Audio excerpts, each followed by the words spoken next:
1.2 Points, Lines, and Planes.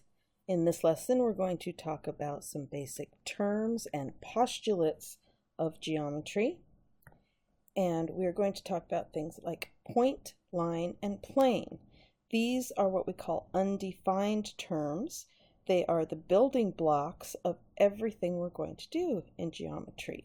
We're going to use them to define all other figures. So let's look and see what these are. These are going to be your first definitions. So let's start with a point. A point simply indicates a location. You've seen this like on a coordinate plane. You have point XY. And a point has no size. Now, naming things in geometry is very important. We are going to do a lot of drawing and labeling. Proper notation is very important. I will count you off if your notation is not correct. So learn it, love it, know it. Okay, we represent a point by a dot. So we have a point. You know what a point is. And we name it using a capital letter. So this is point A. Our next term is a line. Now you've seen lines before. You use them on graphs. A line is represented by a straight path that extends in two opposite directions, and here's the important thing, without end. Okay, and you know a line goes on forever. That's why we put arrows on the end of it. Now, a line has no thickness. And you probably also know from algebra that a line contains infinitely many points. So what we're doing here is we are taking a point that is simply a location, has no size, no length, no width, no depth, and we take a bunch of those points and we line them all up, we stack them all up, and we get a line out of that. So infinitely many points on that line. We name a line by any 2 points on that line. So we have 2 points on this line, line A and B, or points A and B. And notice here in our notation that there is a bar above AB and it has 2 arrows on the end. Notice that is a line. This reads line AB. We could also name this line, line BA. In this case, order does not matter. Sometimes it does, in this case it does not. So if any 2 points on this line, we can name this line. Or we can use a single lowercase letter, and it is the italicized letters. So this can also be line L. Notice that this L here does not represent a point on that line. Okay, we could not name this line A because A is a point on the line. This L is just simply a notation for that line. All right, now a plane. A plane is a flat surface. So this is like a sheet of paper. Now a plane extends without end in all directions. Now I know in the book that we always draw just a nice little, rectangle. It looks like a sheet of paper, but you have to imagine that this plane goes on forever to the left and to the right and up and down. Okay? But a plane has no thickness. So we're now in 2 dimensions. We have length, we have width, but we have no depth. So a line is just 1 dimension, goes on forever in length. A point is 0 dimensions. A plane contains infinitely many lines. So we now have lines that are made up of infinitely many points, and we take these lines and we stack them up. And you take this line and you stack it up, and you end up with a plane. And we could stack them up and down, we could stack them diagonal, okay? So a plane is just infinitely many lines, and lines are just infinitely many points. And what you need to start doing is looking around you and seeing the world is made up of all of these points that are stacked together to make a line, and these lines that are stacked together to make planes. Now we name a plane by a capital letter. So we have the capital letter P here. So we have plane P. Notice that once again, P is not associated with any point on the plane. It is just the name of the plane. Or at least 3 points in the plane. And these 3 points must not lie on the same line. Okay, so they can't all be in a straight line. So we have 3 points here, point A, point B, and point C. So we can name this plane ABC, or plane BCA, or plane CAB, or simply plane P. Okay.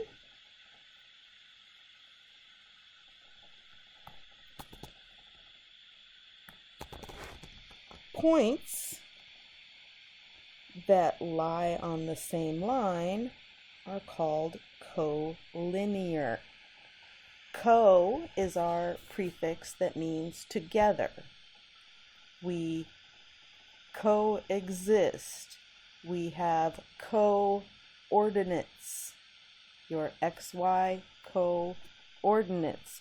We conversate with each other. We have a conversation. Your co and con prefix means together. So collinear means together on a line. Points and lines that lie in the same plane, you guessed it, are coplanar, together on the same plane.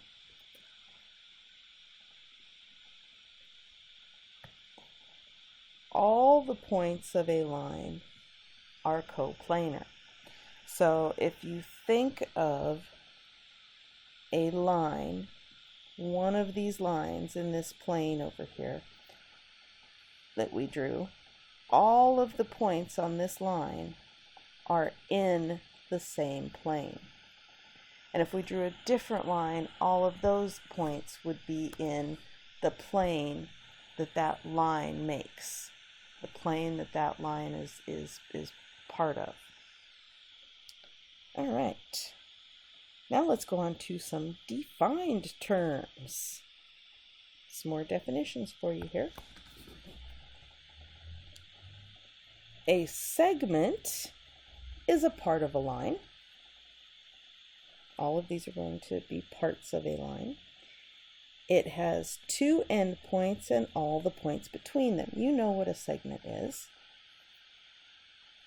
We have 2 endpoints here, and then all of the points that are in between them. We name a segment by its endpoints. So this is segment AB. Notice that the notation for this one, we have a line above it, but this time there's no arrows on it because this is a segment. Sometimes they'll have little endpoints on the end. So this is read segment AB. We can also name this segment BA because once again on these order doesn't matter. We can look at the segment left to right or right to left. A ray, you know what a ray is. A ray is a part of a line that has one endpoint and all the points on one side of that endpoint.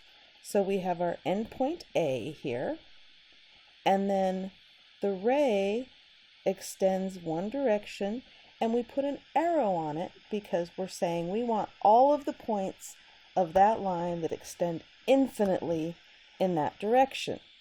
We name a ray by its endpoint and any other point on the ray. So we have our endpoint A, and then we have another point on our ray here, B. So this is ray AB. Notice this notation. We have a bar, and this time it has an arrow. Now the arrow is always going to go to the right because the order indicates the ray's direction. We'll put a star here because this is important. Your end point is always first.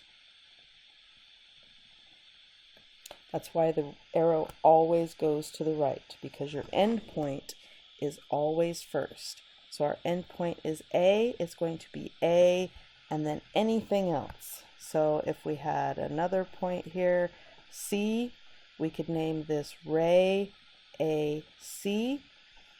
A is always first because it is the end point. All right, an extension of that are opposite rays. Opposite rays are two rays that share the same endpoint and form a line. Now this makes sense. You know what opposite means. Okay, we name opposite rays by their shared endpoint and any other point on each ray. So here we have our shared endpoint C, and then we have a ray that goes this direction. That's going to be ray CB. And we have a ray that goes this direction. That is ray. Notice the arrow always goes to the right. What's the endpoint? The endpoint is C, and the point that it goes through is A. So notice here that our opposite rays, CA and CB, have a shared endpoint. And it's always going to be the first letter in the name.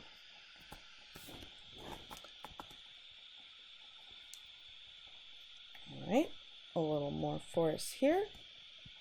Geometric figures are simply a set of points. So a rectangle is a set of points. A sphere is a set of points. A cube, a trapezoid, a hexagonal prism. We'll get to that. All of these are simply sets of points. Space is the set of all points in 3 dimensions. So geometry for us is these 3 dimensions that is made up of an infinite number of points, and we can draw lines through them. We can use those lines to make planes, and we use portions of those lines and planes to make the figures that we talk about. All right, it's time for get your vocabulary done, and then we'll do some example problems here. You can pause the video and do your vocabulary if you like. All right, naming points, lines, and planes. What are 2 other ways to name line QT? And when we do this, I want you to read this as line QT because that's what it says. Notation is important and proper identification is important. So first, let's find line QT. We are looking for 2 points, Q and T. And there is this line that goes through them. Now, one important thing to notice about this line here is that it's dashed. And it's dashed here on the bottom half. And that's because it goes through the plane. It's like a candle stuck in a birthday cake.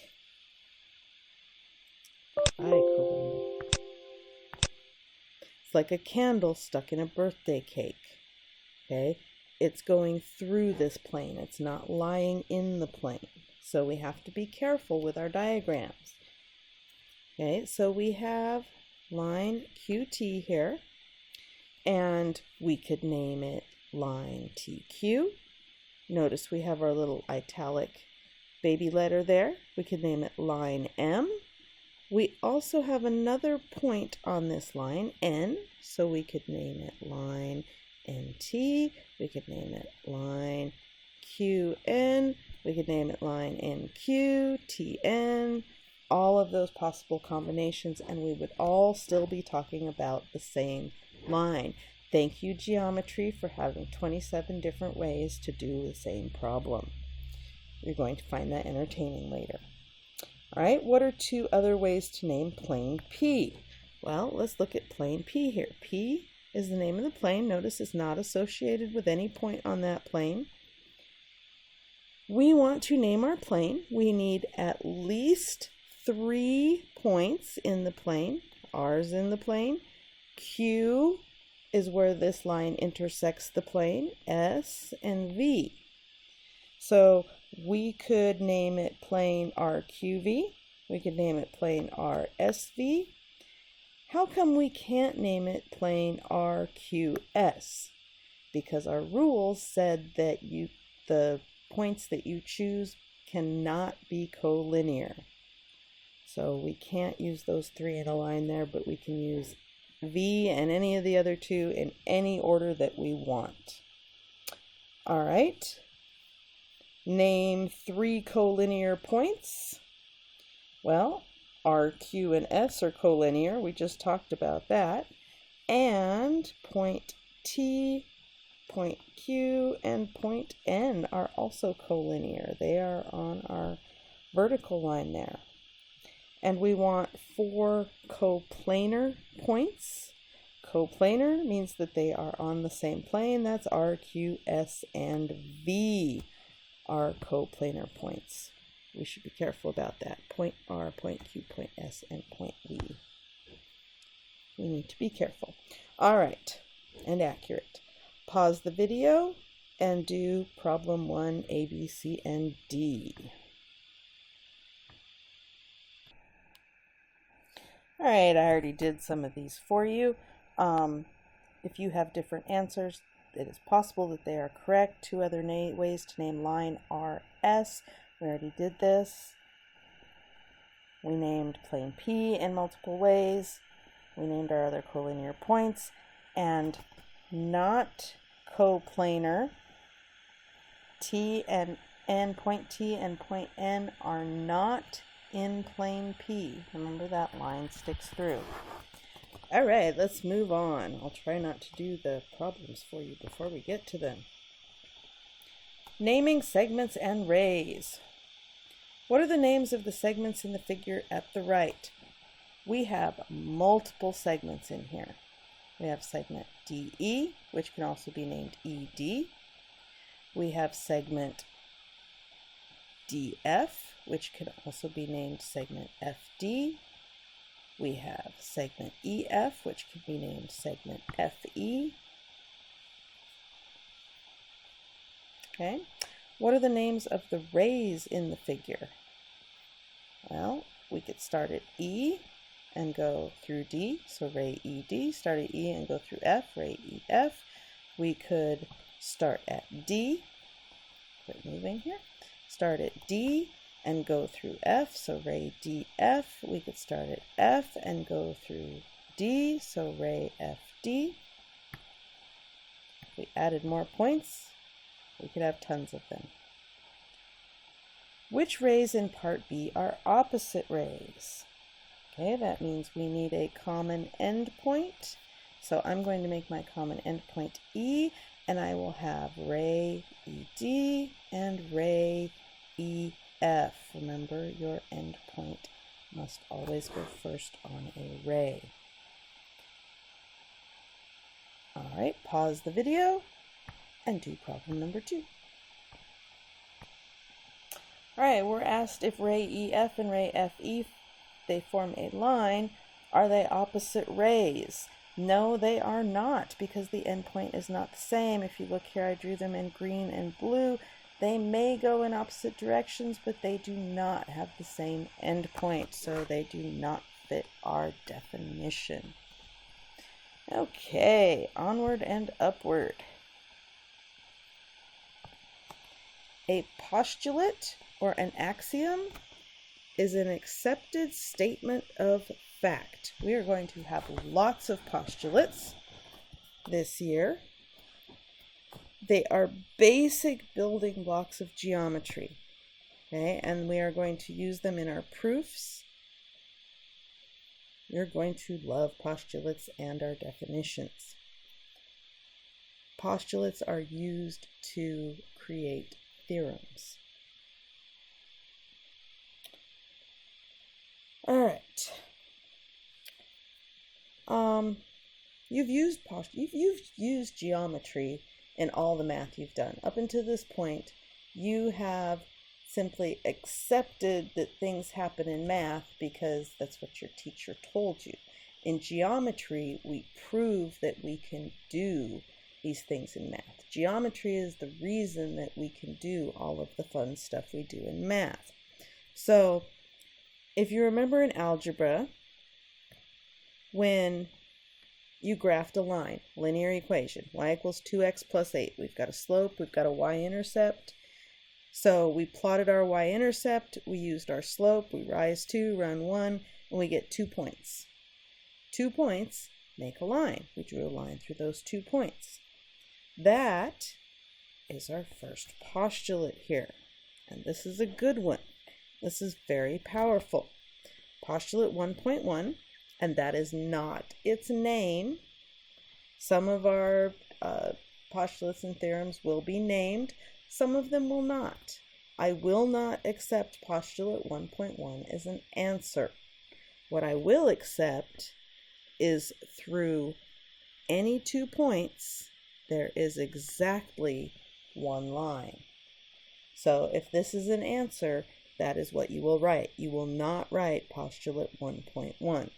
So what this says is if we have point A and point B, the only line that we can draw is line through those that goes through those 2 points is line T. Okay? Pretty straightforward, very powerful. All right, if you remember from algebra as well, that we could have 2 lines and they intersected. An intersection is the set of points that figures have in common. So when, let's look and see here what this is going to do for us. This is important. We're going to put a star next to that. Intersection is the set of points that 2 figures have in common. So our next postulate says that if 2 lines intersect, then they intersect in exactly 1 point. And this makes sense. You have 2 lines, they intersect at point C. Again, really easy, but very powerful. Now what happens when planes intersect?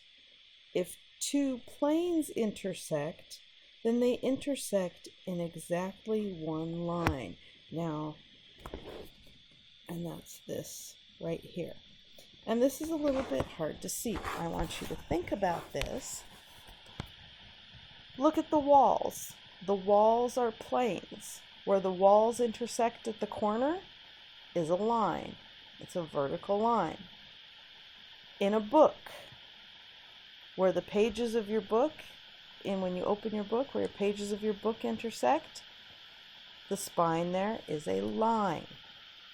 The corner of your desk, where the top of the desk and the side of the desk intersect, is a line. Okay. So here's some examples. Now, we said that we are going to use all of these undefined terms that we have to create all of these figures. So a cube is simply 6 planes. Okay? And the face of this cube, the surface, the top, the right side, the front, the back, all of these are just parts of a plane that we have sectioned off and are dealing with. So our first question here says, what is the intersection of plane ADC and plane BFG? So the first thing we're going to do is find plane ADC. I find my points, and I'm talking about this plane right here. And I find that sometimes it really helps if you lightly shade in what you're talking about. And do it in pencil and do it lightly so that you can see other parts of it. All right, and we need plane, quit moving around, BFG. So I'm looking at this plane right here. See how those stand out now? So where do those two planes intersect? Well, the sides of the cube intersect in segment BC, or if we want to know where the planes intersect, seriously now, that would be line BC, or segment CB, or line CB. Okay, pause the video, do the next question. All right, the first part asks us, what are the names of two planes that intersect at line BF? I took my color, we love color, or you will, and found line BF there, and I can see that plane ABF or AEF or ABE, however you choose to name it, and the front plane here, and the side plane, the front plane and the side plane, are the two planes that intersect in that line. Why do we only need two common points? Because 2 points make a line. Our first postulate said that through any 2 points, there is exactly one line. All right, let's look at our last part here. When you name a plane from a figure, you list the corner points in consecutive order. You don't jump around, okay? Plane ADCB, let's look back at our box here. ADCB and ABCD, notice we went ADCB and ABCD are names for the top plane. AC, I think that's supposed to be a B. Change that to a B. Sorry. It's a B. ACBD is not a name for that plane. Okay? You must go, you cannot lift your pencil as you're going around. Do not jump around. All right. Photographers use 3-legged tripods to make sure that a camera is steady. You have to have at least 3 legs to make a chair stand. Okay? If you think of the feet here as our points, those points sit on a plane.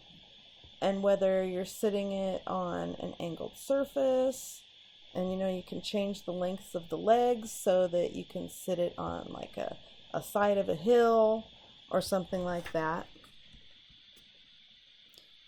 All 3 of these feet are going to be connected in a plane. Okay? So our last postulate here says through any 3 non-collinear points, there is exactly one plane.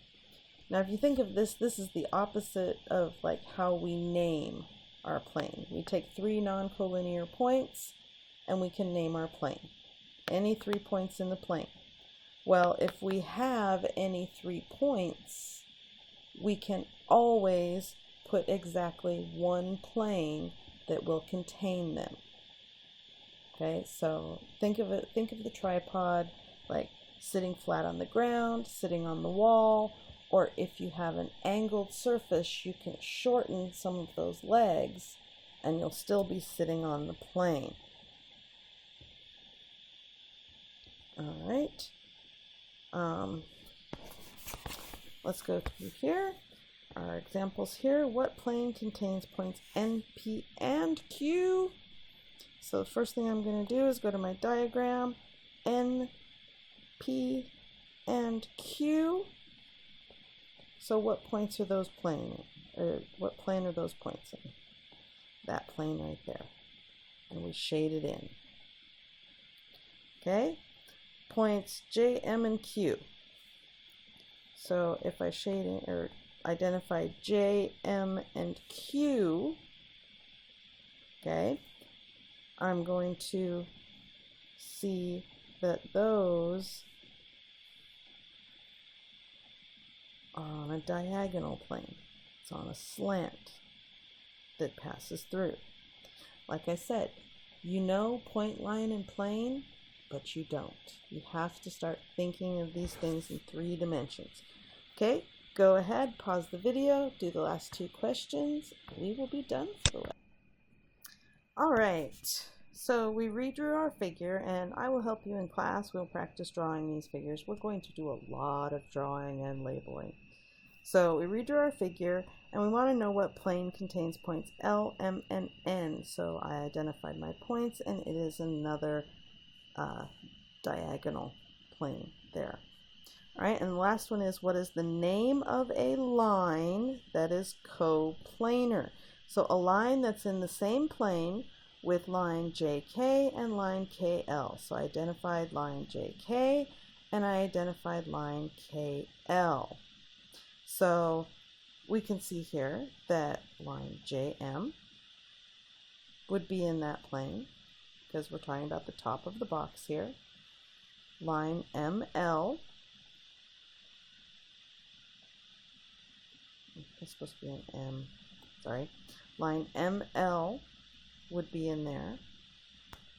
But what about line MK? These are 2 points. Did you see those? We could also do line JL or LJ. These are 2 points. We can draw a line, and that line is in this plane that makes up the top of the box. All right, well, that was fun with points, lines, and planes and parts of lines. Make sure that you use appropriate notation. Again, I will count you off if you do not. Appropriate notation is important. And good luck.